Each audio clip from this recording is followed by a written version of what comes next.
Hello everyone and welcome back to a brand new day of Road to TCG World 2019. We are getting closer and closer to the team up release. We are under a week away from having the set on TCGO. I'm really excited for that.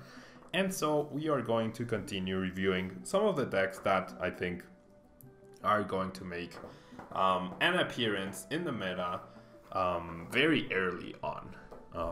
So today we are going to be taking a look at Vikavolt. Now this deck definitely, let me make this fit better. This deck has definitely been taking a backseat in standard. It's a deck we haven't seen in a while really have a standout result, and I believe that the reason for that is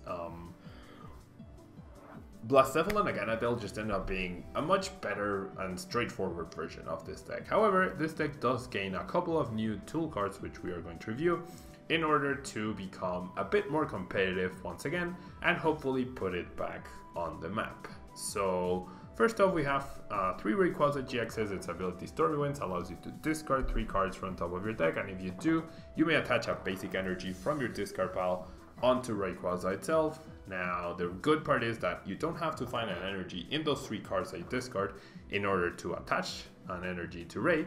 So it could have been there by an Ultra Ball or a Mysterious Treasure or a previously knocked out Ray.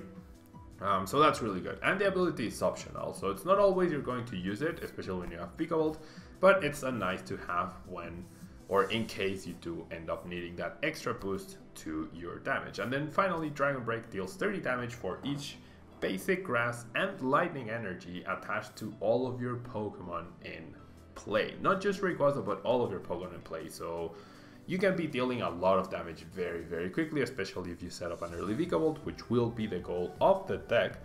And a Tempest GX attack allows us to discard our hand and draw 10 cards, which is also another way in which we can hopefully set up our Vikavolts. Now we have a 3-3 line of Vikavolt with a strong charge ability. You get to search your deck for a grass and a lightning energy and attach them to your Pokemon in any way you like. So there's this synergy with Rayquaza, and then Electro Cannon is nothing to scoff at either. 150 damage is a pretty solid amount, and against non-GXs, it's almost always a one-hit KO against most of them. You do have to discard 3 basic, or 3 energy rather, once you do attack, but that's why we have double energy recycler in the deck. Afterwards, we have our first card from the new team up set. We have Shaman Prism Star. Its Flower Storm attack deals 30 damage times the number of energy attached to your Pokemon in play. So it's basically a mini Rayquaza. It deals the same multiplier for each energy. It counts all energy attached to all of your Pokemon, but it's a non-GX and the attack is cheaper.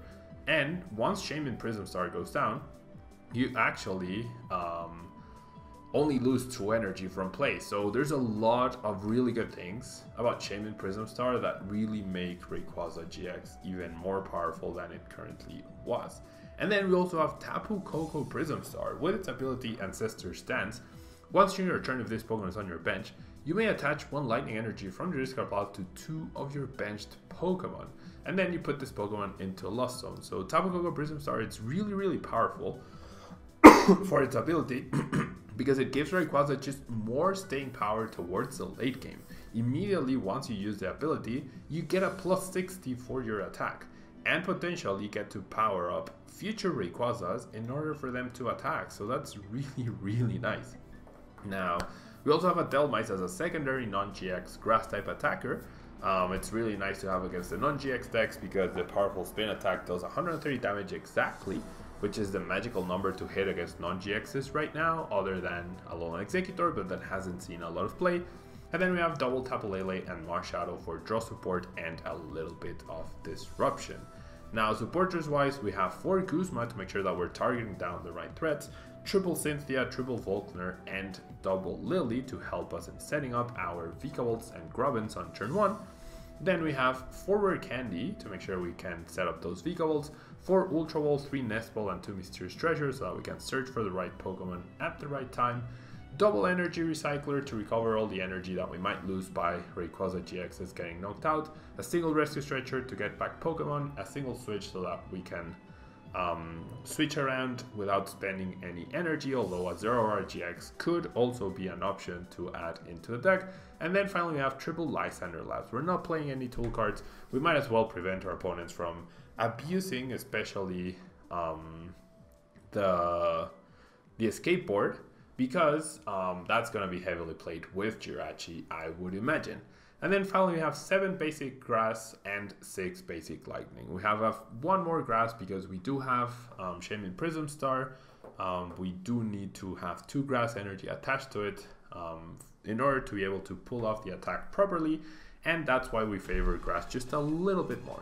And it's also the requirement for Tempest GX. So there's a slight benefit to playing just the 1 more grass rather than the lightning, but playing half and half is really, really nice.